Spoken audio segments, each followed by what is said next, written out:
Welcome to all. स्वागत आप सभी का आरएस सर यूट्यूब चैनल पे। और हम आ चुके हैं अभी लाइव सिलेक्शन बेच के एक और जबरदस्त क्लास। यहाँ पे फ्लूइड मैकेनिक्स की अपन बात कर रहे थे, पार्ट 4 आज हम डिस्कस करेंगे। पार्ट 1, पार्ट 2 और पार्ट 3 में आपने बेसिक समझा है। आज हम इसको जो आपका इस पार्ट का जो कॉन्सेप्ट है वो फिनिश कर देंगे। उसके बाद में जो नेक्स्ट टॉपिक हमारा होगा वो होगा विस्कोसिटी। यानी आज की जो क्लास होने वाली है, चाहे आप न्यूमेरिकल पर्पस से देखिए, चाहे आप कॉन्सेप्ट के पर्पस से देखिए, चाहे आप थ्योरेटिकल जो क्वेश्चन बनते हैं उनके पर्पस से देखिए, क्लास बहुत अहम होने वाली है क्योंकि जबरदस्त क्लास होगी। बस एक चीज आपको ध्यान में रखनी है कि अगर आपने पार्ट 1, पार्ट 2 और पार्ट 3 अगर मिस कर दिया है तो वो क्लास जरूर से देखिएगा। सिलेक्शन बेच आपका डालेंगे, आप सर्च कर सकते हैं सिलेक्शन बेच में अगर आप यहां पे सर्च करेंगे, सिलेक्शन बेच में अगर आप सर्च करेंगे सिलेक्शन बेच लेक्चर नंबर 64, 63, 62 और यहां पे पार्ट 1, पार्ट 2, पार्ट 3 लगा के आप इसको सर्च कर सकते हैं। यहां पे जो बच्चे एक बार क्लास में आ चुके हैं हाउस द जोश के साथ में रिप्लाई कर देंगे कमेंट सेशन में। और अगर प्रेजेंट नहीं लगाइए लाइक बटन पे तो फटाफट से एक बार लाइक बटन पे अपनी प्रेजेंट लगा दीजिए। जय हिंद बेटा, नमस्ते, गुड मॉर्निंग। ठीक है, यस, क्या बात है, ठीक है, यस, आ जाओ। तो यहां पे देखिए सिंपल सा कॉन्सेप्ट आपका अपने स्टार्ट करेंगे आज। जैसा कि आप यहां पे देख रहे होंगे, पहला ही जो आपका विजुअल इफेक्ट है इसको आप देख पा रहे होंगे। ये पार्ट हम आज डिस्कस करने वाले हैं और बहुत अहम होने वाला है। ठीक है, और डायग्राम देख के आपको समझ में आ रहा होगा, ये विजुअल इफेक्ट देख के समझ में आ रहा होगा कि हम आज किसके बारे में बात करने वाले हैं। ठीक है, बहुत इंपॉर्टेंट टॉपिक है। एक बार स्टार्ट करते हैं। सबसे पहले आज का हमारा जो टॉपिक रहेगा वो रहेगा आपका बर्नौली थ्योरम यानी बर्नौली प्रमेय। बर्नौली प्रमेय का जो कॉन्सेप्ट है बहुत इंपॉर्टेंट होता है और बहुत सारे क्वेश्चन बनते हैं, चाहे वो न्यूमेरिकल के रूप में पूछे, चाहे वो कॉन्सेप्ट के रूप में थ्योरेटिकल पार्ट का बने, तो इसके एप्लीकेशन से सवाल बने। बहुत इंपॉर्टेंट होने वाली है क्लास। ठीक है बेटा, यस, चलो जी स्टार्ट कर रहे हैं बेटा। देखिए बर्नौली थ्योरम की अगर अपन यहां पे बात करते हैं तो केवल मैंने इसका जो एप्लीकेशन है उसका एक विजुअल इफेक्ट यहां पर आपके लिए रखा है, जैसा कि आप देख पा रहे होंगे। ठीक है, ये एरोप्लेन का मोशन है इस तरफ, ये एयर का मोशन है पीछे की तरफ। यहां पे स्लोअर एयर दिया गया, हाई प्रेशर है, यहां पे आपका फास्टर एयर है और यहां पे लो प्रेशर है। और आपका जो विंग जो पंख है एरोप्लेन का वो इसको ऊपर की ओर लिफ्ट कर रहा है, हवाई जहाज को ऊपर की तरफ उठा रहा है। ये जो कॉन्सेप्ट है इसी कॉन्सेप्ट को अपन डिस्कस करने वाले बर्नौली थ्योरम में, यानी जो आपका बर्नौली प्रमेय है। ये चीज अपन पूरा प्रैक्टिकली फील करेंगे, समझेंगे। आपको अगर प्रैक्टिकली आप इसको समझ लेते हैं तो ये चीज परमानेंट आपको याद रहती है। हाई प्रेशर कहां पे होगा, लो प्रेशर कहां पे होगा, कैसे ये वर्क करेगा, वो सारी चीजें हम सीखेंगे आज की क्लास में। ठीक है, तो देखिए सबसे पहले बर्नौली थ्योरम के लिए जो सवाल मैंने आपके लिए तैयार किया है वो सवाल देखिए बहुत अहम है। पहली स्लाइड में पहला सवाल जो आपको नोट करना है अपने दिमाग में, और वो सवाल क्या है कि जो बर्नौली थ्योरम है, जो बर्नौली प्रमेय है, वो आपका जो फ्लूइड मैकेनिक्स है, तरल गति की है, इसमें मैकेनिकल एनर्जी कंजर्वेशन का जो प्रिंसिपल है उसको एक्सप्लेन करता है, उसको व्याख्या करता है, उसको समझाता है। यानी अपन ये कह सकते हैं कि मैकेनिकल जो एनर्जी है उसके कंजर्वेशन पे ये काम करता है, वर्क करता है। मैकेनिकल एनर्जी यांत्रिक ऊर्जा संरक्षण के सिद्धांत पे आपका बर्नौली थ्योरम है, बर्नौली प्रमेय है, वो काम करता है। यहां तक बच्चे का क्लियर है कॉन्सेप्ट। अब यहां पे देखिए आपका जो बर्नौली थ्योरम है ये सवाल आप नोट कर लीजिएगा। पहला सवाल आपका स्टेप टू स्टेप बढ़ाऊंगा, प्रत्येक स्लाइड से क्वेश्चन बना के आपको दूंगा, सवाल तैयार आपको कराऊंगा। लेकिन इससे पहले एक चीज, अगर आपने क्लास को शेयर नहीं किया है एक बार सभी बच्चों से मेरा रिक्वेस्ट रहेगा, अपने दोस्तों को ग्रुप में एक बार क्लास को शेयर करके बुला लीजिए, क्योंकि मैं बता रहा हूं कि आज की क्लास टॉप लेवल पे होने वाली है और बहुत इंपॉर्टेंट होने वाली है। ठीक है, फटाफट से यस ध्यान दीजिए। तो पहला सवाल आपका जो मैंने स्टार्ट किया है बर्नौली थ्योरम का, वो पहला सवाल आपका मैकेनिकल एनर्जी कंजर्वेशन पे बेस्ड है। सारे बच्चे इस चीज को एग्री करेंगे। पहला सवाल सर हमारे को याद हो गया है। ठीक है, बर्नौली थ्योरम जो है वो मैकेनिकल एनर्जी कंजर्वेशन पे बेस्ड है, इसी को एक्सप्लेन करता है, इसी की व्याख्या करता है। दूसरा इसका जो सवाल है वो सवाल तैयार करने के लिए ये लाइन आपको देखनी होगी। क्या लिखा है मैंने, जरा गौर फरमाइएगा। जो आइडियल लिक्विड है आपके, जो आदर्श द्रव्य हैं, उनको प्रयुक्त किया जाता है। तो जो आइडियल लिक्विड आपके हैं, जो आदर्श तरल है, इनकी क्या क्या प्रॉपर्टी है। तो सबसे पहली चीज तो बर्नौली थ्योरम जो है, बर्नौली जो प्रमेय है, उसमें आइडियल लिक्विड, आदर्श तरल का अपन यूज करेंगे। तो जैसे ही मैं आइडियल लिक्विड वर्ड यूज करता हूं, आपके दिमाग में एक विचार आता है, एक सवाल आता है कि आइडियल लिक्विड की प्रॉपर्टी क्या होगी, इसके गुण क्या होंगे, और उन्हीं गुणों की बात मैं यहां पे करने वाला हूं। तो पहला सवाल यहां पे, जो बर्नौली थ्योरम है वो मैकेनिकल एनर्जी कंजर्वेशन पे बेस्ट है। इसमें आइडियल लिक्विड आपका है, जो तरल है, आदर्श है, उसका प्रयोग करेंगे तो इसकी प्रॉपर्टी क्या होगी, और उस प्रॉपर्टी से हम बहुत सारे सवाल करने वाले थे। सर आज 8 बजे क्लास नहीं हो पाई। हाँ बेटा, कुछ अर्जेंट काम था इसलिए क्लास नहीं ले पाए आपकी। ठीक है, ठीक है। क्लास वैसे मेरी क्लास आपको पता है एब्सेंट होती नहीं है ना। 12 महीने 6 महीने में एक आधी क्लास एब्सेंट हो जाती है, वो आज हो गई है कि नहीं है। बाकी मेरी क्लास डिसकंटिन्यू होती नहीं है। चलो यहां पे देखिए, आइडियल लिक्विड की अगर अपन यहां पे बात करते हैं तो आइडियल लिक्विड आपका देखिए, अब ये मत सोचना कि सुबह 8 बजे क्लास थी तो किसी दूसरे टाइम पे क्लास लगा दे, नहीं, अपनी क्लास अपने टाइम पे होती है। 8 बजे अगर नहीं हो पाई तो फिर वो नहीं हो पाएगी। ये नहीं कि 3 बजे लगा दे, 6 बजे लगा दे, रात को लगा दे, नहीं। 8 बजे क्लास होनी थी, नहीं हो पाई तो नहीं होगी, नेक्स्ट डे होगी यानी कल होगी। ठीक है, चलो कोई बात नहीं है। अब एक बहुत अहम सवाल, पहला सवाल मैकेनिकल एनर्जी कंजर्वेशन पे बेस्ट है, दूसरा आइडियल लिक्विड यूज होंगे तो आइडियल लिक्विड की प्रॉपर्टी क्या होगी, और यहां से हम बहुत सारे सवाल तैयार करने वाले हैं। सबसे पहला पॉइंट आपका, जो आपके आइडियल लिक्विड है, वो जो तरल बर्नौली थ्योरम में यूज होने वाले हैं, उनके लिए जो आइडियल लिक्विड है वो क्या होता है, असंपीड्य होता है। नो मतलब ये कह सकते हैं इनकंप्रेसिबल है। आपने कल कंप्रेसिबल और इनकंप्रेसिबल के लिए बोला था, वेवलेंथ के लिए मैंने सॉरी आपका डेंसिटी के लिए बोला था कि एक का डेंसिटी वेरी करता है, जो कंप्रेसिबल होता है, जो संपीड्य होता है, उसका रो डेंसिटी वेरी कर रहा था, और एक जो नॉन था या इनकंप्रेसिबल था, जिसको असंपीड्य हम बोल रहे हैं, लिक्विड बोल रहे हैं, तरल बोल रहे हैं, उसमें डेंसिटी कांस्टेंट था, नियत था। आज क्या बोला जा रहा है आपको, ये असंपीड्य, यानी जो आइडियल बर्नौली थ्योरम के लिए जो लिक्विड हम यूज में लेने वाले हैं, जो तरल पदार्थ हम काम में लेंगे, वो असंपीड्य होना चाहिए, यानी उसको कंप्रेस नहीं किया जा सके, ये प्रॉपर्टी आपके पास होनी चाहिए। जैसे हमने कल लिक्विड के लिए वाटर की बात किया तो कहा कि ये असंपीड्य है, लेकिन जब गैस की बात आई तो हमने कहा कि ये कंप्रेसिबल है, ये संपीड्य है। कल की क्लास की बात कर रहा हूं, और इसलिए मैंने बोला है कि पार्ट 1, पार्ट 2 या पार्ट 3 आपने मिस कर दिया है तो आप सर्च कर सकते हैं, पूरी क्लासें आपको मिल जाएगी। आज ये खत्म हो जाएगा, कल नया टॉपिक स्टार्ट करेंगे, विस्कोसिटी, यानी आज ये एंड गेम हो जाएगा इस टॉपिक का।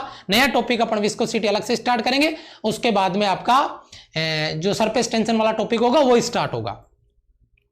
तो पहली प्रॉपर्टी क्लियर है। दूसरी प्रॉपर्टी देखिए, तरल असंयान होता है। यहां पे ये थोड़ा सा ऊपर नीचे हो गया है, ये आपका लैंग्वेज का जो खेल है हिंदी इंग्लिश वाला, वो ऊपर नीचे हो गया है। इस वजह से ये जो चीज थी ऊपर ऊपर वाला नीचे, इस तरीके से थोड़ा कंफ्यूज मत हो जाना इसमें, इसको एक्सचेंज कर लेना आप। ठीक है, इसको बेटा आप एक्सचेंज कर लेना, ऊपर नीचे, ये चीज ऊपर ये नीचे आ जाना चाहिए। ये हो गया है थोड़ा सा असंयान द्रव्य, यानी संयान अपन जैसे विस्कोसिटी की बात करेंगे, संयानता की बात करेंगे, लेकिन यहां पे जो आइडियल वर्ड अपन यूज कर रहे हैं उसके लिए असंयान लिक्विड होंगे, असंयान द्रव्य काम में लिए जाएंगे।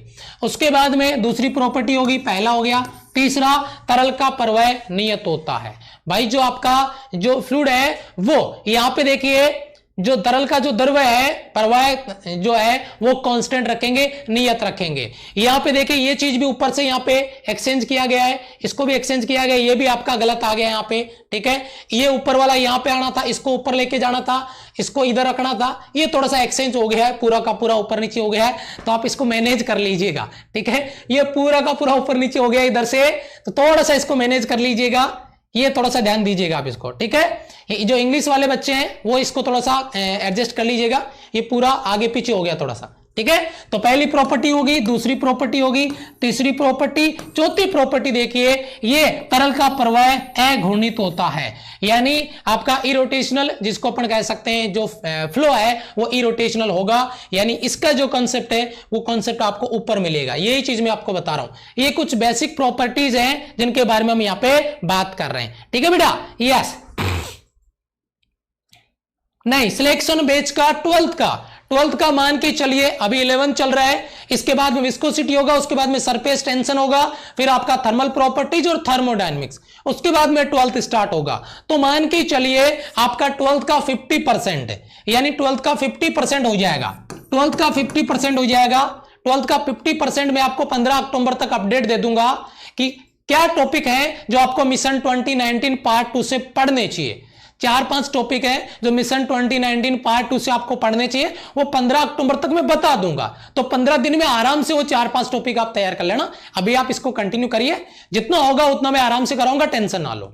चलो आगे बढ़ते हैं। अगली स्लाइड में क्या है, इस स्लाइड के बारे में अपन यहां पे बात कर रहे हैं कि आदर्श तरल के प्रवाह में प्रत्येक बिंदु पे 3 प्रकार की ऊर्जाओं से संबंधित होता है। ये इस स्लाइड में कुछ है नहीं, लेकिन 3 प्रकार की जो ऊर्जाएं बताई जा रही है, उन तीनों प्रकार की ऊर्जाओं से हम बात करेंगे। गतिज ऊर्जा के बारे में बात कर लिया, स्थितिज ऊर्जा के बारे में बात कर लिया, प्रेशर एनर्जी के बारे में बात कर लिया। तो यहां से इसकी इंपोर्टेंस स्टार्ट होती है और यहां से बहुत गजब गजब क्वेश्चन बनने वाले हैं। ठीक है, तो एक बार हाउस द जोश के साथ रिप्लाई कर देंगे बेटा। ठीक है, यस, ध्यान दीजिएगा, ये मैंने कॉन्सेप्ट बता रहा हूं, यहां से मैं स्टार्ट कर रहा हूं आगे। पहला पॉइंट आपका, जो 3 प्रकार की ऊर्जाओं की हमने बात किया है कि 3 प्रकार की ऊर्जाएं, इसी से हम बर्नौली जो आपका थ्योरम है, बर्नौली प्रमेय, उसको तैयार करने जा रहे हैं। मैं डायरेक्ट वो फॉर्मूला लिख दूंगा, बर्नौली थ्योरम कंप्लीट हो जाएगा। समझ रहे हो बात? लेकिन आत्मा गवाही नहीं देती है कि बच्चा क्या सीख रहा है, उसको कैसे समझ रहा है। वो फॉर्मूला लिखने से बर्नौली थ्योरम कंप्लीट नहीं हो जाएगा। मानिए आप इस बात को, पूरा एक एक बेसिक से समझना पड़ेगा आपको। तो इसमें सबसे पहला जो पॉइंट अपन लेके आ रहे हैं, वो लेके आ रहे हैं बेटा काइनेटिक एनर्जी, यानी गतिज ऊर्जा। काइनेटिक एनर्जी के बारे में अपन बात कर रहे हैं। मान लीजिए m मास का कोई लिक्विड है, v उसका वॉल्यूम है, आयतन है, का तरल v वेग से, है ना, यहां पे v वो कैपिटल वॉल्यूम है और स्मॉल v है वो वेलोसिटी है, उसके साथ अगर आगे बढ़ता है तो उसकी जो काइनेटिक एनर्जी का फॉर्मूला होगा वो 1/2 mv² होगा। जनरल फॉर्मूला है, नया कुछ नहीं है। लेकिन जब इसको अपन आगे यूज करेंगे तो बहुत इंटरेस्टिंग होने वाला है। जब अपन इसको आगे डिफाइन करने के लिए लेके जाएंगे, बर्नौली थ्योरम में अप्लाई करेंगे, तो इसका इंपॉर्टेंस आपको समझ में आएगा।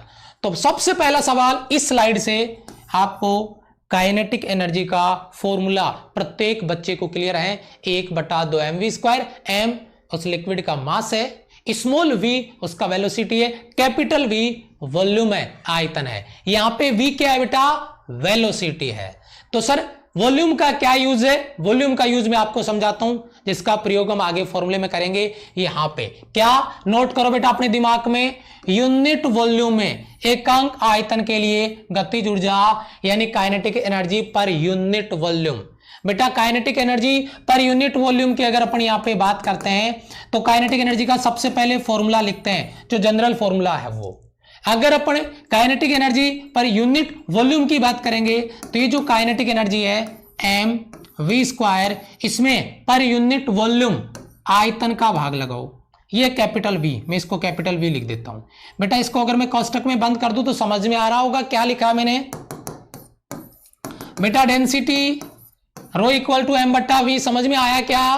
वो फॉर्मूला तैयार कर रहा हूं बर्नौली थ्योरम को बनाने के लिए। अभी आप खुद चुटकी बजा के बोलोगे हाँ सर हमने बढ़ा दिया फॉर्मूला, क्योंकि हम उसका बेसिक तैयार कर देंगे तो आप खुद बना लोगे। वो फॉर्मूला रट्टा मारने से काम नहीं चलेगा। ठीक है, तो बेटा m/v को मैं क्या लिखूं? रो। तो हमारे पास यूनिट वॉल्यूम में स्टोर काइनेटिक एनर्जी का फॉर्मूला हो गया 1/2 रो v²। ये जो फॉर्मूला है वो याद कर लेना बेटा, बहुत काम में आएगा। अभी आगे हम इसकी बात करने वाले हैं, जब बर्नौली थ्योरम का फाइनल फॉर्मूला लिखेंगे उस टाइम इसका बहुत तगड़ा यूज होने वाला है। ठीक है, 404 स्टूडेंट ने अपनी प्रेजेंट लगाई है लाइक बटन पे, और क्लास में लगभग 550 प्लस बच्चे लाइव हैं। ठीक है, मतलब 150 बच्चों को तो अभी ये भी नहीं पता कि हम क्लास में आ चुके हैं। ठीक है, अफसोस इस बात का कि क्लास में आने के बाद या तो आप इतना खो जाते हैं कि मुझे पता ही नहीं रहता कि मैं क्लास में आ चुका हूं, या फिर आपको लगता है कि मतलब कुछ जो बताया जा रहा है वो आपके काम का नहीं है, इसलिए लाइक नहीं बनता है। ठीक है, डिसाइड आपको करना है। तो सबसे पहला मैंने बताया 3 प्रकार की एनर्जी लेंगे। उसमें पहला एनर्जी आपका काइनेटिक एनर्जी 1/2mv²। फिर इसी काइनेटिक एनर्जी को मैंने यूनिट वॉल्यूम में कन्वर्ट कर दिया, एकांक आयतन में बदल दिया। मैंने क्या किया, वॉल्यूम से डिवाइड किया, m मास अपन वॉल्यूम, डेंसिटी बन गया रो। तो मेरा फाइनल फॉर्मूला आपके सामने है 1/2 ρ v²। और प्रत्येक सोल्जर को यह फॉर्मूला क्लियर हो जाना चाहिए। उम्मीद करता हूं कि आपने यह फॉर्मूला पहले से याद करके रखा हुआ होगा, यह आपको याद होगा।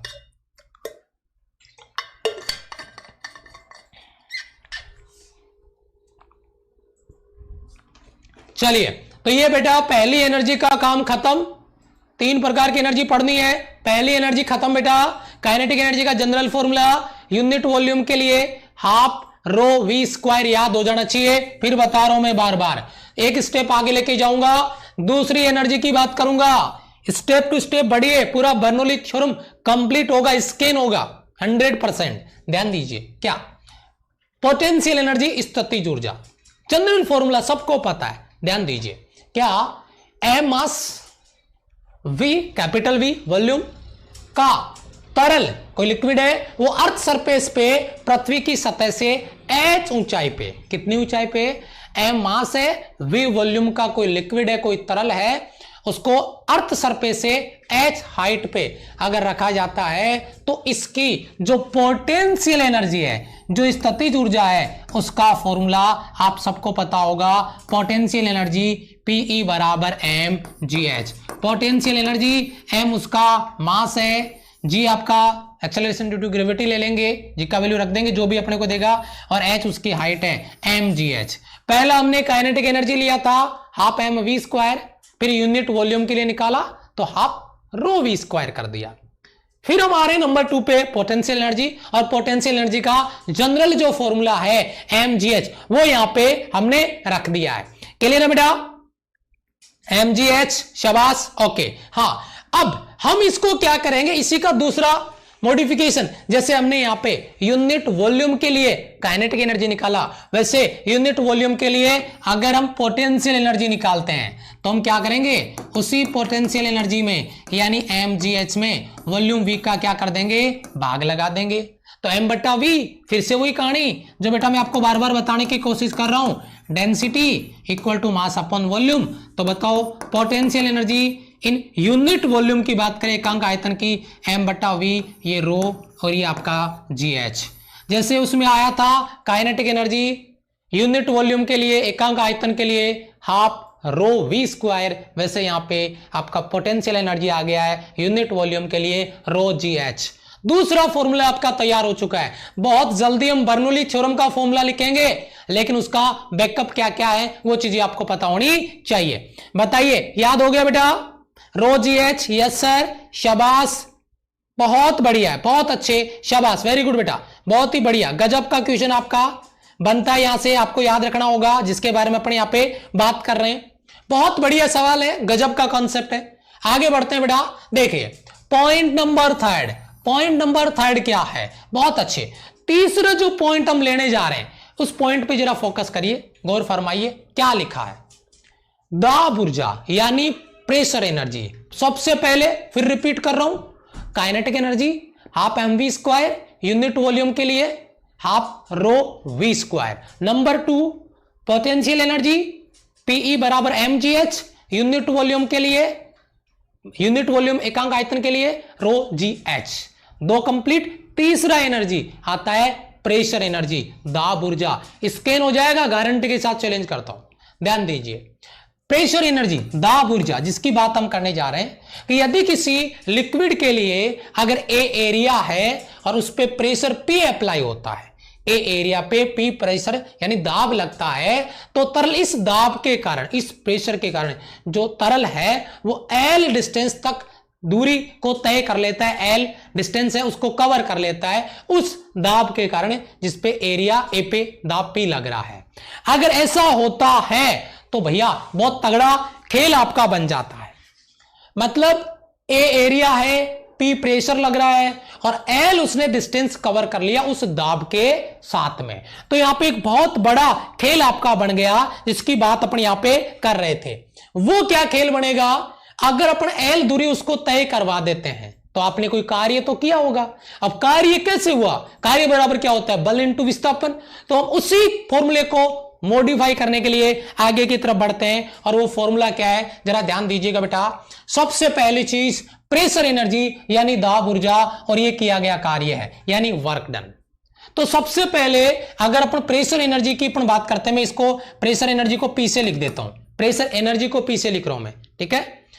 पीई लिखूंगा तो आप पोटेंशियल एनर्जी समझ लेंगे, इसलिए मैं इसको पी से ही लिख रहा हूं, तो कंफ्यूज मत होना।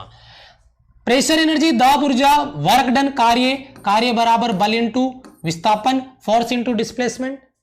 अच्छा आप मुझे एक चीज बताइएगा साइड में, दाब बराबर क्या होता है बेटा, बल बटा क्षेत्रफल।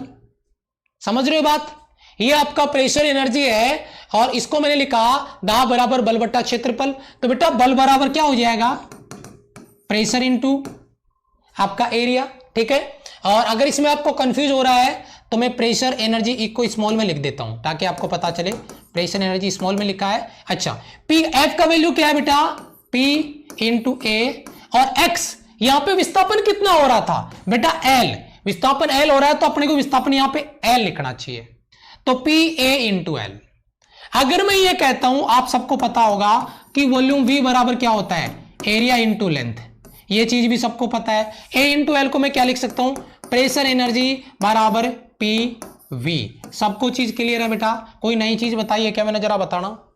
वर्क डन, किया गया कार्य दाब ऊर्जा के रूप में, ये वर्क डन W बराबर P del V, P del V याद आया थर्मोडायनेमिक्स वाला चैप्टर, W बराबर पी डेल वी याद दिलाऊं आपको, W बराबर P del V change in volume था, P प्रेशर था, ये वर्क डन का फॉर्मूला सेम कॉपी पेस्ट होके आ रहा है आपके सामने, लेकिन यहाँ पे जो एनर्जी है वो प्रेशर एनर्जी है। क्या कहते हो बेटा, क्लियर है बेटा, क्या बात है, PL पल पल है, याद तेरी आती है। PE बराबर P into V, P into V, हाँ P इंटू वी, P आपका प्रेशर है, V आपका वॉल्यूम है, आयतन है।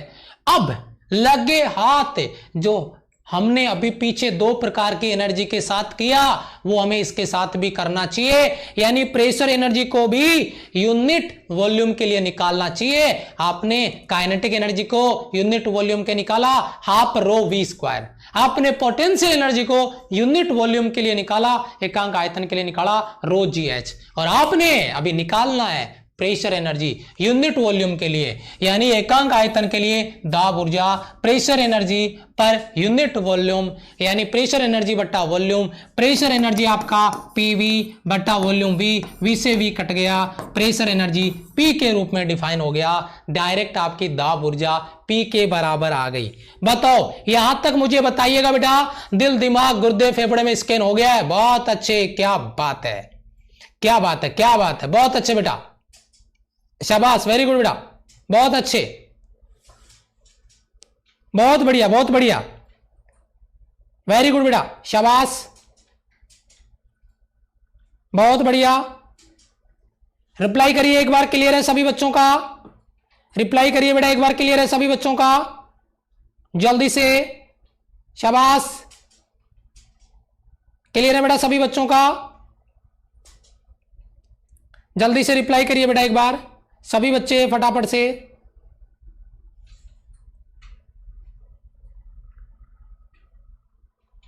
हाँ एक मैं कल एक स्टेटस पढ़ रहा था, मैं एक स्टेटस पढ़ रहा था कि मुकाम वो हासिल करना है, मुकाम वो हासिल करना है जिस भी दिन हार जाऊं तो जीतने वाले से ज्यादा चर्चे मेरे हो। याद रखना बेटा, वही चीज आपको करनी है और वही चीज है हमारा देश की जो शान, जिसके लिए आप जी जान से तैयारी पे लगे हो। वर्दी की जो जिद है आपके पास, उस जिद के लिए जो लड़ाई हम लड़ रहे हैं अपने मिशन पे पहुंचने के लिए, वो अपने अंदर जगाए रखना। जब तक वर्दी नहीं मिल जाती तब तक हम चैन से नहीं बैठने वाले हैं, और बाद में तो वैसे भी नहीं बैठने वाले हैं, क्योंकि तब तो हमारी जिम्मेदारियां और बढ़ जाएगी। समझ रहे होंगे आप? बस बेटा फोकस करिए। तो तीनों प्रकार की एनर्जी रिवाइज कर दूं मैं एक बार, अगर आपका परमिशन हो तो तीनों प्रकार की एनर्जी रिवाइज कर दूं मैं एक बार। सबसे पहले मैंने काइनेटिक एनर्जी का फॉर्मूला बेटा रिवाइज करूंगा, मैं फाइनल फॉर्मूले पे जाऊंगा। 1/2 mv²। मुझे काइनेटिक एनर्जी निकालनी थी यूनिट वॉल्यूम के लिए, 1/2 m, v का भाग लगाया v², तो ये हो गया 1/2 रो v²। ये पहला आपका कॉन्सेप्ट हो गया, पहला कॉन्सेप्ट है। क्लियर है बेटा? चलो दूसरा हमने लिया पोटेंशियल एनर्जी। पोटेंशियल एनर्जी बराबर mgh। यूनिट वॉल्यूम के लिए निकालना था तो पोटेंशियल एनर्जी में आयतन का भाग लगाया mgh/v, तो ये हो गया m/v आपका रो gh। दूसरा कॉन्सेप्ट क्लियर है बेटा? तीसरे कॉन्सेप्ट पे चलता हूं। पहला हो गया, ध्यान दीजिए एक साथ लिखूंगा मैं तीनों, फिर याद हो जाएंगे। तीसरा आपका क्या आता है बेटा? Pressure energy. प्रेशर एनर्जी को हमने लिखा, प्रेशर एनर्जी को मैं इस तरीके से लिख रहा हूं, ठीक है, ताकि इससे अलग दिखे आपको, और वो था आपका PV। अगर आपको यूनिट वॉल्यूम के लिए निकालना है तो इसमें वॉल्यूम का भाग लगाओ, PV/V, V से V कट गया, तो बेटा प्रेशर एनर्जी अपॉन आपका वॉल्यूम V बराबर P। ये जो आपका कॉन्सेप्ट है ये तीसरा कॉन्सेप्ट है। Unit volume unit volume unit volume, तीनों चीज क्लियर है प्रत्येक बच्चे की, ठीक है? शाबाश, क्लियर है बेटा? शाबाश शाबाश। आगे चले बेटा, चलो जी अब बात करेंगे हम मुद्दे की। अब आएगा हमारा जो मिशन था, जो फॉर्मूला लिख के बाकी टीचर से आगे चले जाते हैं। हमने कहा कि हम पूरा डिस्कस करेंगे, फिर फॉर्मूले पे आएंगे, फिर मेरे सोल्जर हैं खुद बोलेंगे कि एक्चुअल में कॉन्सेप्ट क्या है इसका। देखिए आगे बढ़ते हैं, क्या लिखा हुआ आ रहा है। मेन आपका स्टार्टिंग यहीं से हो सकती है, मेन आपकी स्टार्टिंग यहीं से हो सकती है बर्नौली थ्योरम की। क्या? बर्नौली की प्रमेय के अनुसार किसी आइडियल लिक्विड के लिए, आदर्श तरल के लिए धारा रेखीय प्रवाह स्ट्रीमलाइन फ्लो के अनुदिश एकांक आयतन में यूनिट वॉल्यूम के लिए number 1 pressure energy, number 2 kinetic energy. Unit volume होना चाहिए, तभी तो मैंने यूनिट वॉल्यूम के लिए क्वेश्चन को सॉल्व करवाया आपको भी। फॉर्मूले तीनों निकाले यूनिट वॉल्यूम के लिए, प्रेशर एनर्जी, काइनेटिक एनर्जी और पोटेंशियल एनर्जी का टोटल कांस्टेंट होता है। तो बताइए अब मेरे आर्मी कमेंट बॉक्स में फॉर्मूला लिखेगी कि नहीं लिखेगी? प्रेशर एनर्जी का, उसके बाद में काइनेटिक एनर्जी का, और उसके बाद में पोटेंशियल एनर्जी का। प्रत्येक बच्चे को क्लियर है बेटा?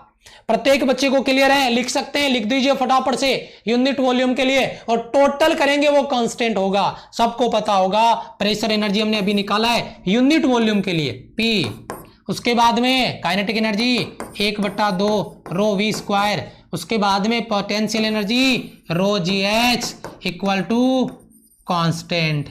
ये आपका नियत हो जाएगा, कांस्टेंट हो जाएगा। बताओ क्या कहते हो इसके बारे में?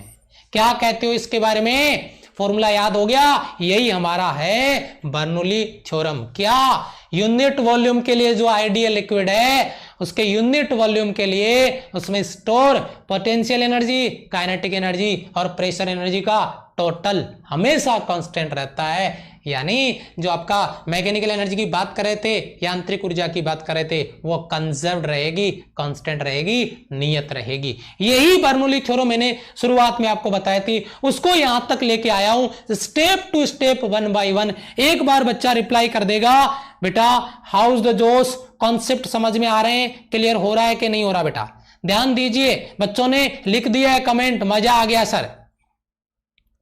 कैसे ये फॉर्मूला आया डायरेक्ट में? ये फॉर्मूला, ये एक स्लाइड में आपका बर्नौली थ्योरम खत्म, ये एक स्लाइड में आपका बर्नौली थ्योरम खत्म। उसे कहते हैं सिलेबस करवाना, उसे कहते हैं क्रैश कोर्स करवाना। लेकिन क्रैश कोर्स के चक्कर में बच्चा क्या मिस कर रहा है ये मेरी आत्मा गवाही नहीं देती है, और इसीलिए मेरा जो सिस्टम है उसको कभी छोड़ता नहीं, उसी सिस्टम के साथ में आगे बढ़ता हूं। ये चीज क्लियर हो गई होगी? फॉर्मूला लिख दिया है, फॉर्मूला लिखा हुआ है कांस्टेंट आपका यूनिट वॉल्यूम के लिए आयतन। आपका ये फॉर्मूला आप अपने नोट्स में डाल सकते हैं। यहां तक प्रत्येक बच्चे का क्लियर है बेटा? शाबाश, मजा आ गया सर। चलो जी चलो, अब और मजा आएगा। अभी देखिए, अभी ऑपरेशन करते हैं इसका, ध्यान दीजिए। पहला पॉइंट आपका क्या लिखा है? एकांक द्रव्यमान की ऊर्जा। अब तक जो एनर्जी हमने निकाली थी वो किसके लिए थी? वो किसके लिए थी? यूनिट वॉल्यूम के लिए थी, एकांक आयतन के लिए थी। ये जो एनर्जी हमने बनाई है, जो फॉर्मूला बनाया है, वो यूनिट वॉल्यूम के लिए आता है। अब ऑपरेशन करते हैं इसका। अगर हमें यही एनर्जी निकालनी हो यूनिट मास के लिए, एकांक द्रव्यमान के लिए, तो हम क्या करेंगे? यहां पे जो भी आपको फॉर्मूला दिया गया है उस फॉर्मूले में किसका भाग लगा देंगे? उस फॉर्मूले पे अपने यहां पे मास का भाग लगा देंगे। यूनिट वॉल्यूम के लिए निकालना है, सॉरी यूनिट मास के लिए निकालना है, तो क्या करेंगे? सीधी सी बात है, यहां पे मास से डिवाइड कर देंगे और अपना काम हो जाएगा। सबसे पहले अगर मैं कहता हूं जो जनरल फॉर्मूला था, कौन कौन बच्चा बोलेगा? सबसे पहले मैं लिख देता हूं, चलो सबसे पहले मैं प्रेशर एनर्जी के लिए लिखता हूं, तो प्रेशर एनर्जी के लिए पीवी है ना, जो जनरल फॉर्मूला था वो। बाद में यूनिट वॉल्यूम के लिए वी का भाग लगाया था। उसके बाद में अगर मैं काइनेटिक एनर्जी लिखता हूं तो काइनेटिक एनर्जी के लिए 1/2 mv²। उसके बाद में अगर मैं पोटेंशियल एनर्जी लिखता हूं तो mgh। ये जनरल फॉर्मूले थे। इसको यूनिट वॉल्यूम में जब बदला गया था तो ये हो गया था आपका P, ये हो गया था आपका 1/2 ρv² और ये हो गया था आपका ρgh इक्वल टू कांस्टेंट आ रहा था यूनिट वॉल्यूम के लिए। इसी फॉर्मूले को जरा गौर फरमाइएगा, इसी फॉर्मूले को मैं यूनिट वॉल्यूम में कन्वर्ट करता हूं। बेटा लिखिए PV प्लस मैं यहां पे लिख रहा हूं 1/2 mv²। बनाना सीखो, रट्टा मारना बंद कर दो, ठीक है। उसके बाद में mgh।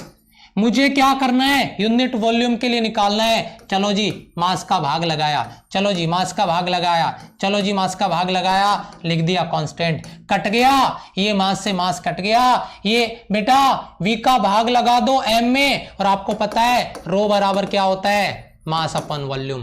तो v का भाग लगाओगे तो p/ρ हो जाएगा। देख रहे होंगे इधर p/ρ, ये कट गया m से m, v²/2 m से m कट गया, gh इक्वल टू कांस्टेंट है। नया कुछ भी नहीं है, ये फॉर्मूले मैंने आपको इसीलिए सिखाए हैं 1 by 1। जो फॉर्मूला बोलेगा आंख बंद करके जवाब देंगे, राइट आंसर आएगा। रटने की जरूरत नहीं है, ये चीजें रटी नहीं जाएगी, याद नहीं रहेगी आपको।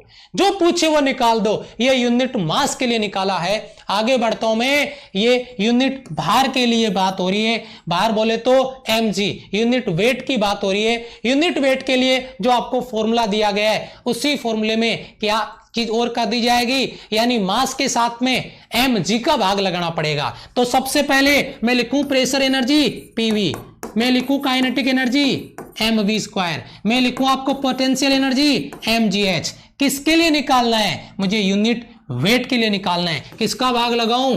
mg का भाग लगाओ। किसका भाग लगाऊं? mg का भाग लगाओ। किसका भाग लगाऊं? mg का भाग लगाओ। mg से mg उड़ा दिया, m से m उड़ गया। यहाँ पे बेटा v का भाग लग जाएगा तो ये रो बन जाएगा। तो ये बेटा p और v का भाग लगने के बाद रो और ये साथ में g, p/ρg। m से m कट गया, ये क्या हो गया? v²/2g। इधर क्या हो गया बेटा? m से m कट गया, ये आपका g से g कट जाएगा तो h आ जाएगा इक्वल टू कांस्टेंट। क्या लिखा है? p/ρg v²/2g plus h equal to constant है। कब तक रटोगे गुरुजी? तीनों चारों फॉर्मूले आपको एज इट इज करवा दिए, क्योंकि पिछले 20 मिनट से जो मैंने मेहनत की है वो इन्हीं कॉन्सेप्ट को आंख बंद करके अप्लाई करने के लिए की है। किसका सवाल पूछेगा एग्जाम में? जो पूछेगा वो बना लेंगे, रटेंगे नहीं। इसीलिए पीछे 15 मिनट हमने इस पे अप्लाई किए, इसको समझा है। बताइए एक बार फटाफट से, क्लियर है बेटा? क्लियर है? ओके चलो शाबाश शाबाश, एक बार रिप्लाई करिएगा सारे बच्चे। क्लियर हो रहा है बेटा? याद हो रहा है? अब इसी में जो नया मेकअप हो क्या आ रहा है वो क्या आ रहा है? इस इक्वेशन में p/ρg प्रेशर हेड आपका दाब शीर्ष, v²/2g आपका वेलोसिटी हेड यानी वेग शीर्ष, और h आपका गुरुत्व शीर्ष यहां पे आपको दिया गया है। ये 1 2 3 शीर्ष आपका, ये दाब शीर्ष हो गया, ये वेग शीर्ष और ये गुरुत्व शीर्ष आपका। इस समीकरण में जो यहां पर आए हैं ये आपका दाब शीर्ष, ये वेग शीर्ष और ये गुरुत्व शीर्ष, ये तीनों चीज आपके दिमाग में होनी चाहिए। एग्जाम में डायरेक्ट हेड पूछा है, प्रेशर हेड क्या है उसका फॉर्मूला, यहां पे वेलोसिटी ऐड किया है उसका फॉर्मूला, तो दाब शीर्ष पूछ लिया, वेग शीर्ष पूछ लिया, गुरुत्व शीर्ष पूछ लिया, तो वो फॉर्मूला आपको दिमाग में आंख बंद करते ही सामने स्कैन होके आ जाना चाहिए, वो आपको बताना है। क्लियर है बेटा? शाबाश, बहुत अच्छे, वेरी गुड, शाबाश। 652 स्टूडेंट ने परसेंट लगा दिए, बहुत ही बढ़िया, शाबाश। अब बर्नौली जो थ्योरम है इसके एप्लीकेशन क्या है? बर्नौली थ्योरम का पूरा ऑपरेशन कर दिया है, और मैंने कहा था कि आज की क्लास बहुत इंपॉर्टेंट होने वाली है, और अब अपन इसके कुछ एप्लीकेशन देखने वाले हैं, इसके कुछ अनुप्रयोग देखने वाले हैं। तो क्या सभी बच्चे तैयार हैं बेटा इसके एप्लीकेशन के लिए? शाबाश, बहुत अच्छे बेटा।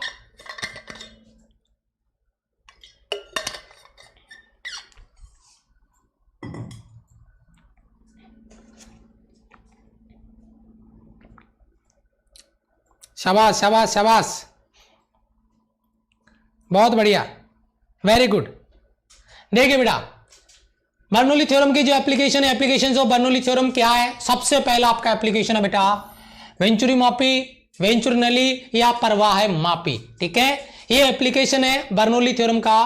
क्या? वेंचुरी मापी असंपीड्य तरल के लिए, क्योंकि आपको पता है यार, मतलब जो आपका बर्नौली थ्योरम होता है इसमें आइडियल लिक्विड यूज में आते हैं, और जो आइडियल होते हैं वो क्या होंगे? आपके असंपीड्य होंगे, संपीड्य लिक्विड आपका नहीं काम में आता यहां पे।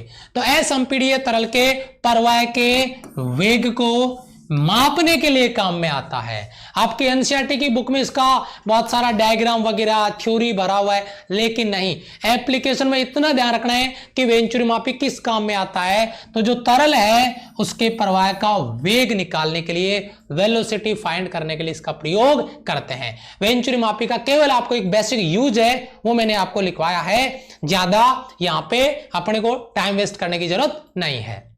उसके बाद में देखिए, इस प्रकार जिस बिंदु पर अनुप्रस्थ काट क्षेत्रफल कम होता है वहां पे वेग अधिक होगा, और जहां पे दाब कम होगा वहां पे आपका उलट जाएगा, इसका विपरीत हो जाएगा। एरिया कम है वहां पे वेग ज्यादा, जहां पे एरिया ज्यादा होगा वहां पे वेग कम हो जाएगा। इसके विपरीत आपका क्रॉस सेक्शनल एरिया को लेकर इसका कॉन्सेप्ट आपको यहां पर दिया जा रहा है। वेंचुरी मापी का जो कॉन्सेप्ट आपका था यहां पे वेंचुरी मापी के लिए, तो इसका कोई खास नहीं है, जो भी था वेलोसिटी फाइंड करने के लिए निकालना था, लेकिन एरिया के साथ इसको लिंक किया गया है। क्रॉस सेक्शनल एरिया अगर कम है, एरिया कम है तो वेलोसिटी ज्यादा होगा, अगर प्रेशर कम होगा, और अगर वहां पे अगर इसके विपरीत की बात करें, एरिया ज्यादा कर दें तो मामला पूरा चेंज हो जाएगा, वेग कम हो जाएगा, प्रेशर आपका ज्यादा हो जाएगा। ये बात आपको नोट करके रखनी है। अगर इसका उल्टा करते हैं तो वेंचुरी मापी के लिए ही है ये, तो ज्यादा टेंशन नहीं लेना। अहम सवाल ये, इसके बहुत सारे न्यूमेरिकल आपने देखे हैं। टोरिसेली का जो कॉन्सेप्ट है वहां से आपको न्यूमेरिकल आता है, बहुत अच्छा न्यूमेरिकल बनता है। डायरेक्ट फॉर्मूला आपके सामने लिखा हुआ है। यहां पे एक पॉइंट भी, एक बर्तन है जिसमें पानी भरा हुआ है, यहां पे कोई होल कर दिया जाता है, तो इस होल पे जो आपका वेलोसिटी आने वाला है लिक्विड का, उस वेलोसिटी का फॉर्मूला VB बराबर √2gh। ये टोरिसेली जो प्रमेय है, ये फॉर्मूला दिया उसने, उस फॉर्मूले का यूज करके बहुत सारे न्यूमेरिकल यूज होने वाले हैं, बहुत सारे न्यूमेरिकल बनने वाले हैं। इवन आपने प्रैक्टिस भी किए होंगे काफी सारे सवाल। तो बेटा ये टोरिसेली का फॉर्मेट है, इस तरीके का न्यूमेरिकल बनेगा। ये आपका एटमॉस्फेरिक प्रेशर है P0, ये आपका एटमॉस्फेरिक प्रेशर है P0, ठीक है। ये इसकी हाइट ऊपर से, ऊपरी सतह से हाइट स्मॉल h है, टोटल हाइट कैपिटल H है, तो इस सतह से उस होल की ऊंचाई कैपिटल L माइनस H है, वो न्यूमेरिकल के हिसाब से आएगा, ठीक है। न्यूमेरिकल में वैल्यू पुट कर देंगे जो भी वैल्यू देगा, लेकिन 101% यहां से आपका न्यूमेरिकल आएगा, कॉन्सेप्ट का कोई सवाल नहीं बनेगा। किसी बुक को उठा लेना, यहां पे न्यूमेरिकल ही आपको मिलेगा 101%, ठीक है बेटा। यस, ओके, चलो जी बेटा, AV इक्वल टू कॉन्स्टेंट, वो चीजें हमने कल बात कर ली थी इक्वेशन ऑफ कंटिन्यूटी में, सांतत्य का समीकरण है, कल की क्लास में उसको फिनिश कर दिया हमने, ठीक है। अब देखिए बड़ा इंपॉर्टेंट फैक्टर आपको लग रहा होगा, जैसे पीछे पिक्चर चल रहा हो ना, यहाँ पे अपन बात करें मैग्नेट, जो आपका मैग्नेस इफेक्ट है, यानी जो मैग्नेस का प्रभाव है, ये क्रिकेट में भी आपने देखा होगा, यहाँ पे अपन फुटबॉल में भी देख रहे हैं बहुत अच्छे से। कहां से इसने किक मारा है, और वो बॉल देखिए, जिसका गोलकीपर है ना, वो बेचारा किधर भाग के जा रहा है, और बॉल किधर से जाके किधर गिर रहा है। देखो ये किसका खेल है, ये बॉल को स्विंग करने का खेल है। देखो ये जब इसने हिट किया तो उधर चला गया भाग के उसको पकड़ने के लिए, उधर गिर भी गया और बॉल इधर से जाके इधर गिर रहा है। समझ रहे हो बात? ये किसका इफेक्ट है आपका? ये मैग्नेस इफेक्ट है, यानी जो बॉल स्पिन कर रही है उसकी वजह से वो सीधी नहीं जा रही है, वो घूम जाती है कर्व में, और जो उसका टारगेट होता है अलग डायरेक्शन में चली जाती है और वो चकमा खा जाता है बंदा इधर। ठीक है, जो आपका क्रिकेट मैच होता है उसमें भी यही खेल होता है। जो स्पिनर होते हैं वो बॉल को इसी तरीके से हवा में रोटेट करते हैं, हवा में बॉल को घुमाते हैं ना, वो हवा में बॉल को स्विंग करने का यही मुद्दा है जिस पे अपन बात करने वाले हैं। ठीक है, तो देखिए क्या कॉन्सेप्ट है। ये डायग्राम में आपने जो चीज देखी इसको अपन इधर भी फील कर सकते हैं, शायद यहाँ पे बहुत अच्छे से आपको समझ में आएगा, है ना। एक फुटबॉल है, इसको ऐसे घुमा के फेंका जा रहा है। यहां पे क्या हो रहा है ये चीज देखिए, ये बॉल जो है जैसे जैसे ऐसे घूम रही है तो ये बॉल ऊपर की तरफ जा रही है। तो अगर अपन इस बॉल को ऐसे फेंकेंगे घुमाते हुए तो ये बॉल ऊपर की तरफ उठती जाएगी। ठीक है, यहां पे प्रेशर बढ़ जाएगा, इधर प्रेशर घट जाएगा, प्रेशर कम होने की वजह से ये बॉल ऊपर की तरफ उठ जाएगी। ये कॉन्सेप्ट आपका है मैग्नेस इफेक्ट का, जिसपे ये काम करता है। ठीक है, ये इधर से एयर आती हुई दिखाई दे रही होगी आपको, है ना। ये इसको ऊपर की तरफ फेंक देती है और बॉल ऊपर चली जाती है। ये डिपेंड करता है कि इसको घुमाया कैसे जाता है, ये बात आपको समझनी है। क्या लिखा मैंने इधर देखो, बर्नौली का एप्लीकेशन है ये। बर्नौली के अनुसार ऊपरी भाग पर निचले भाग की अपेक्षा में दाब कम होता है, यहाँ पे प्रेशर आपका लो होगा, यहाँ पे प्रेशर हाई होगा। ठीक है, और इसी प्रेशर डिफरेंस के कारण, दाबांतर के कारण एक बल फोर्स अप्लाई हो जाता है और गेंद वक्राकार पथ पे, यानी स्ट्रेट मोशन नहीं करती है, वक्राकार पथ में गति करती हुई आगे बढ़ती है। इसी को हम मैग्नेस इफेक्ट कहते हैं, मैग्नेस प्रभाव कहते हैं। क्लियर है बेटा? क्लियर है बेटा? यहां से सब कुछ बेटा, कोई वफरिंग नहीं है, क्लास ओके चल रहा है, कोई वफरिंग नहीं है, क्लास 100% ओके चल रहा है। अगर आपको इसको देख के वफरिंग लग रहा है कि वफरिंग हो रहा है तो ऐसा नहीं है, ये तो हम फुटबॉल खेल रहे हैं अभी इधर। ठीक है, हाँ ज्यादा मत देखो नहीं तो मन करेगा खेलने का। फिर इधर आ जाओ आगे। मैग्नेस इफेक्ट क्लियर हो गया आपका? यस, हाँ सब कुछ ओके चल रहा है, कोई वफरिंग नहीं है बेटा, सब कुछ ओके है, हाँ बिल्कुल ओके बेटा। यस सर, चलो आगे बढ़े।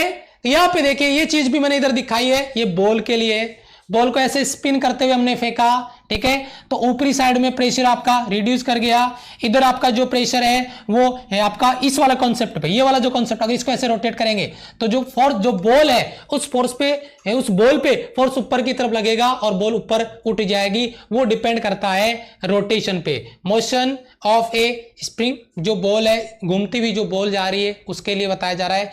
स्पीड, जो एयर फ्लो है वो यहाँ पे डिक्रीज कर रहा है, यहाँ पे speed of air flow increase कर रहा है। यहाँ पे देखिए ये जो कोई पॉइंट है, इस पॉइंट को थोड़ा सा आपको फील करने की जरूरत है, जो मैंने पीछे समझाया है इस पॉइंट को। इधर प्रेशर इंक्रीज कर जाता है, इधर प्रेशर डिक्रीज कर जाता है। ये चीज आपको समझनी चाहिए, उल्टा कॉन्सेप्ट उसका यहाँ पे कर देंगे। इसके बाद में एक और इसका इंटरेस्टिंग फैक्टर आपको दिख रहा होगा जो बहुत ही इंटरेस्टिंग है, और वो फैक्टर क्या है, वो फैक्टर आप समझ रहे होंगे।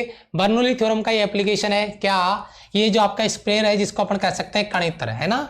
सर्दियों के दिनों में अगर जाए हैं किसके पास, बार्बर के पास, नाई के पास, उसको क्या कहते हैं भाई, गर्म पानी है क्या, ठीक है, स्प्रे करने के लिए, नहीं तो हालत खराब हो जाएगी। समझ रहे हो बात?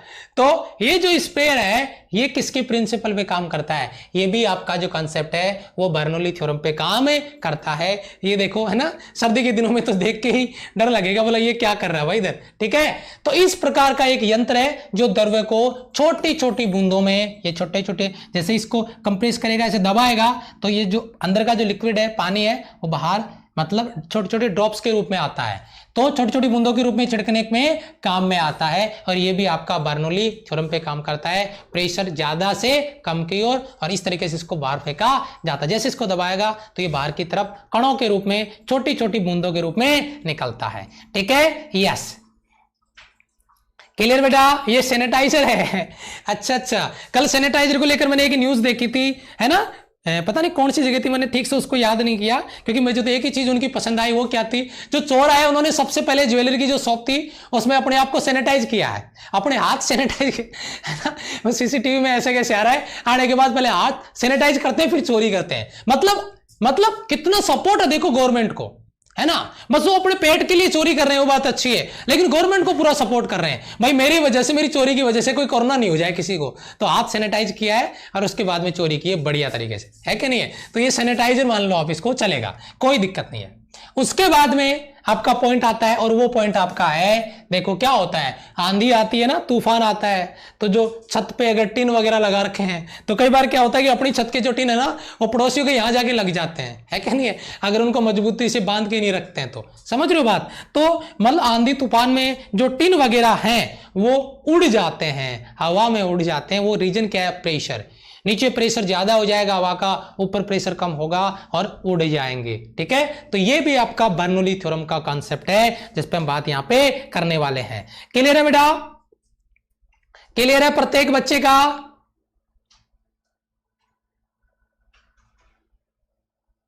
क्लियर है बेटा? शाबाश शाबाश शाबाश। आइडियल फ्लूइड का मुझे मानना है, आशुतोष जी आप बहुत लेट हो गए। आइडियल की पूरी प्रॉपर्टीज मैंने बताई है, क्लास में टाइम पे आओगे ना तो बाद में पता चलेगा कि पीछे क्या क्या पढ़ाया गया है। और अगर आप अपने आप को अगर पंक्चुअल नहीं कर सकते, पढ़ लेना इसको, आइडियल की प्रॉपर्टीज लिखी हुई है। क्लास में टाइम पे आओगे तो सब कुछ मिलेगा। अगर आपके पास खुद के पास पंक्चुअलिटी नहीं है तो बाद में कमेंट करने का फायदा ही क्या है। और कोई भी क्लास अगर आप ढंग से नहीं फॉलो कर रहे हैं तो आप अपना टाइम बर्बाद कर रहे हैं, क्योंकि आप कुछ सीख के नहीं जाएंगे। किधर भी, कहीं पर भी हो, किसी भी क्लास में हो, अगर आपका डेडिकेशन क्लास के लिए नहीं है तो गुरुजी आप अपना टाइम बर्बाद कर रहे हैं, आप अपना केवल और केवल टाइम खराब कर रहे हैं, आप कुछ भी सीख नहीं सकते। आपका जो गोल है वो आपको कभी नहीं मिल सकता, क्योंकि गोल जब ही मिलेगा जब कोई काम अपन फुल डेडिकेशन के साथ करते हैं। और अगर किसी भी class, physics maths English GS जो भी आप कर रहे हैं, अगर उसमें डेडिकेशन नहीं है तो गुरुजी आप कुछ सीख नहीं सकते, ये 100% है। और अगर डेडिकेशन है तो भाई मिट्टी का गुरु बना के उसने नंबर 1 क्या बोलते हैं धनुर्विद्या सीख ली थी, पता है ना आपको, एकलव्य। समझ रहे हो बात? वो विश्वास होता है, और अगर वह आपके अंदर नहीं है तो बेटा कुछ नहीं कर पाओगे, आपको आपका कभी गोल नहीं मिलने वाला। थैंक यू सो मच जिन बच्चों ने प्रेजेंट लगा दिए, 700+ स्टूडेंट्स ने लाइक बटन पे प्रेजेंट लगाइए, थैंक यू सो मच। कल ये आपका आज टॉपिक फिनिश, कल नया टॉपिक स्टार्ट होगा विस्कोसिटी। कल एक क्लास में विस्कोसिटी फिनिश हो जाएगा, उसके बाद में स्टार्ट करेंगे सरफेस टेंशन। इसके जस्ट बाद में मैथ्स की क्लास है, गजब के आपके कॉन्सेप्ट होने वाले हैं, नया टॉपिक स्टार्ट होने वाला है। जस्ट बाद में नया टॉपिक स्टार्ट होगा आज, और नए टॉपिक में बिल्कुल बेसिक से आपको कॉन्सेप्ट सिखाए जाएंगे। बस शर्त है आपको सीखना कितना है, डिपेंड ये करता है कॉन्सेप्ट रटने हैं या कॉन्सेप्ट सीखने हैं, समझने हैं। और उसके बाद में कोई बुक उठा लेना और उसको जाके फोड़ देना, सारे डाउट क्लियर हो जाएंगे, कोई सवाल नहीं बचेगा। Thank you so much, love you all, bye bye, जय हिंद।